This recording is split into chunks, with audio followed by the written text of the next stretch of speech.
Hi, ഇന്ന് നമ്മൾ എനർജക്സ് training കോഴ്സിൻ്റെ നമ്മൾ 11ാമത്തെ മൊഡ്യൂളാണ് ഇന്ന് നമ്മൾ സംസാരിക്കുന്നത്.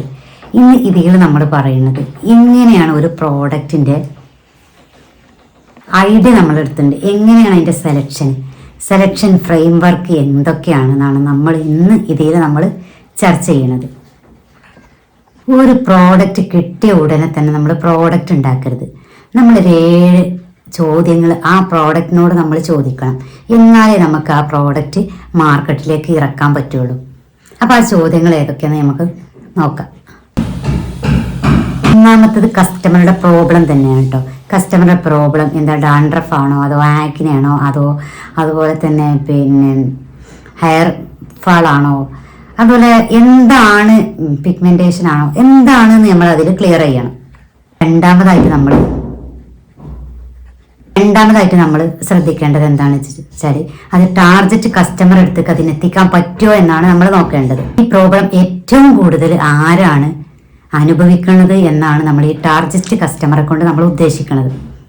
ആരിലാണ് നമ്മൾ വിചാരിച്ച പ്രോബ്ലം കാണുന്നത്, എത്ര വയസ്സുള്ളവരിലാണ്, ഏത് പ്രായക്കാരിലാണ്, കുട്ടികളിലാണോ മുതിർന്നവരിലാണോ എന്നൊക്കെയാണ് നമ്മൾ ഈ കസ്റ്റമർ ടാർഗറ്റിൽ നമ്മൾ മനസ്സിലാക്കേണ്ടത്. കസ്റ്റമർ നമ്മൾ മനസ്സിലാക്കി കഴിഞ്ഞാൽ പിന്നെ നമ്മുടെ മാർക്കറ്റിംഗ് എളുപ്പമാവുകയും ചെയ്യും. മൂന്നാമതായിട്ട് നമ്മൾ മനസ്സിലാക്കേണ്ടത് സൊല്യൂഷനാണ്. ഏതൊരു പ്രോബ്ലത്തിനാണ് നമ്മൾ ഈ സൊല്യൂഷൻ കൊണ്ടുവരുന്നത് ആ പ്രോഡക്റ്റിനോട് നമ്മൾ ചോദിക്കണം. നമ്മളെ പ്രോഡക്റ്റ് ആ ഒരു പ്രശ്നത്തിന് എത്രത്തോളം എങ്ങനെയാണ് പരിഹാരം നൽകുന്നത്, എങ്ങനെയാണ് അതിന്റെ പരിഹാരത്തിന്റെ ഘടന എന്ന് നമ്മൾ മനസ്സിലാക്കണം. പിന്നെ നാലാമത്തെ നമ്മൾ ആ പ്രോഡക്റ്റിനോട് ചോദിക്കേണ്ടത് ഈ പ്രോഡക്റ്റിന്റെ ഡിമാൻഡ് എത്രത്തോളം ഉണ്ട് എന്നാണ്. ആളുകൾ ഈ പ്രോഡക്റ്റ് സെർച്ച് ചെയ്യുന്നുണ്ടോ, ആളുകൾക്ക് ഈ പ്രോഡക്റ്റ് ആവശ്യമുണ്ടോ, സോഷ്യൽ മീഡിയയിൽ ഇതിന്റെ ആവശ്യം എത്രയാണ്, സോഷ്യൽ മീഡിയയിൽ ഇതിനെക്കുറിച്ച് ചർച്ച ഉണ്ടോ, ഏതൊക്കെ പ്രായത്തിലുള്ള ആൾക്കാരാണ് ഇത് ആവശ്യപ്പെടുന്നത്, ആർക്കൊക്കെയാണ് ഇതിന്റെ പ്രശ്നങ്ങളിൽ അഭിമുഖീകരിച്ച് പോകുന്നത് എന്നെല്ലാം നമ്മൾ തിരഞ്ഞ് മനസ്സിലാക്കണം. കോമ്പറ്റീറ്റർ ഈ പ്രോഡക്റ്റ് വിൽക്കുന്നുണ്ടോ, അവർ എങ്ങനെയാണ് ഇത് വിൽക്കുന്നത്, കസ്റ്റമർ നമ്മുടെ ഈ പ്രോഡക്റ്റിന് നമ്മൾ ഉണ്ടാക്കിയ ഈ പ്രോഡക്റ്റിന് പണം ചെലവാക്കുമോ എന്നുള്ള കാര്യമൊക്കെ നമ്മൾ മനസ്സിലാക്കണം. അതൊക്കെയാണ് ഡിമാൻഡ് എന്ന് പറയുന്നത്. പിന്നെ നമ്മൾ ആ പ്രോഡക്റ്റിനോട് ചോദിക്കേണ്ടത് നമ്മൾ ഈ പ്രോഡക്റ്റ് വിറ്റുണ്ടാക്കിയാൽ എത്ര പ്രോഫിറ്റ് നമുക്ക് നൽകാൻ പറ്റും എന്ന് നമ്മൾ ആ പ്രോഡക്റ്റിനോട് നമ്മൾ ചോദിക്കണം. റോ മെറ്റീരിയലിന് നമ്മൾ എത്ര കൊടുത്തിട്ടുണ്ട്, പാക്കേജിങ്ങിന് നമ്മൾ എത്ര കൊടുത്തിട്ടുണ്ട്, അതുപോലെ തന്നെ അതിൻ്റെ ഷിപ്പിംഗ് ചാർജ് എത്രയാണ്, ലേബർ ചാർജ് എത്രയാണ്, ഡെലിവറി ചാർജ് എത്രയാണ്, മാർക്കറ്റിംഗ് കോസ്റ്റ് എത്രയാണ്, ഓർഡർ ചെലവുകൾ എന്തൊക്കെ ഉണ്ട്, ഇതൊക്കെ കണക്കാക്കിയിട്ടാണ് നമ്മൾ ഒരു പ്രോഡക്റ്റ് തയ്യാറാക്കേണ്ടത്. ആറാമതായിട്ട് നമ്മൾ മനസ്സിലാക്കേണ്ടത് ഇതിൻ്റെ വ്യത്യസ്തത എന്താണ്. എല്ലാ പ്രോഡക്റ്റുകളിൽ നിന്നും നമ്മൾ ഉണ്ടാക്കിയ ഈ പ്രോഡക്റ്റിൻ്റെ വ്യത്യസ്തത എന്താണ്.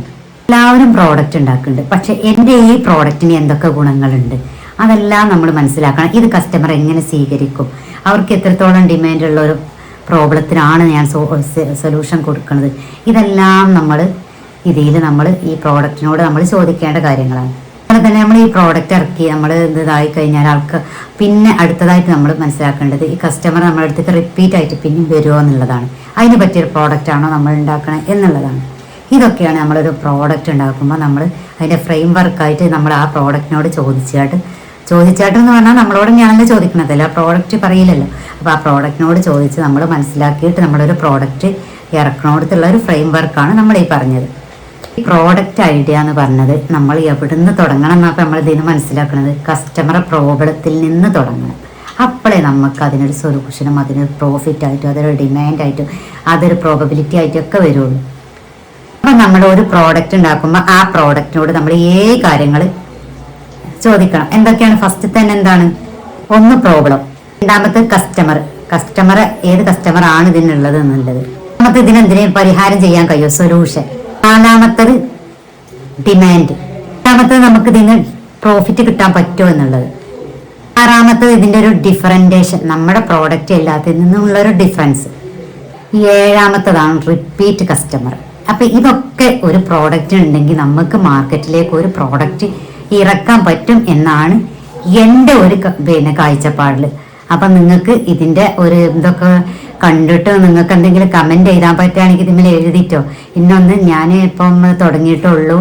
അപ്പം എൻ്റെ ഒരു പിന്നെ നിഷ എന്ന് പറഞ്ഞു കഴിഞ്ഞാൽ പിന്നെ എന്നെപ്പോലുള്ള സ്ത്രീകളെ ബുദ്ധിമുട്ടാകുന്ന ഒരു 10 രൂപക്ക് ബുദ്ധിമുട്ടാകുന്ന സ്ത്രീകളെ എങ്ങനെയെങ്കിലും കൈപ്പിടിച്ച് ചെറിയൊരു വരുമാനത്തിലേക്ക് എത്തിക്കുക എന്നുള്ളതാണ് എൻ്റെ ട്രെയിനിങ് കൊണ്ട് ഞാൻ ഉദ്ദേശിക്കുന്നത്. അപ്പം നിങ്ങൾക്ക് ആർക്കെങ്കിലും താല്പര്യം ഉണ്ടെങ്കിൽ നമ്മുടെ ഈ നമ്പറുമായിട്ട് ബന്ധപ്പെട്ട് കഴിഞ്ഞാൽ അതിനുള്ള സഹായങ്ങൾ ഞാൻ സഹായിക്കുന്നതായിരിക്കും. അപ്പം നിങ്ങൾ എൻ്റെ ചാനലൊന്ന് സബ്സ്ക്രൈബ് ചെയ്യുക, അതുപോലെ തന്നെ ഒന്ന് ലൈക്ക് അടിക്കുക. നിങ്ങൾക്ക് അറിയേണ്ടതായ കാര്യങ്ങൾ കമൻറ്റിൽ എഴുതിയിട്ട് നമ്മളെ അറിയിക്കുക കേട്ടോ. ശരി, അടുത്ത വീഡിയോയിൽ കാണാം.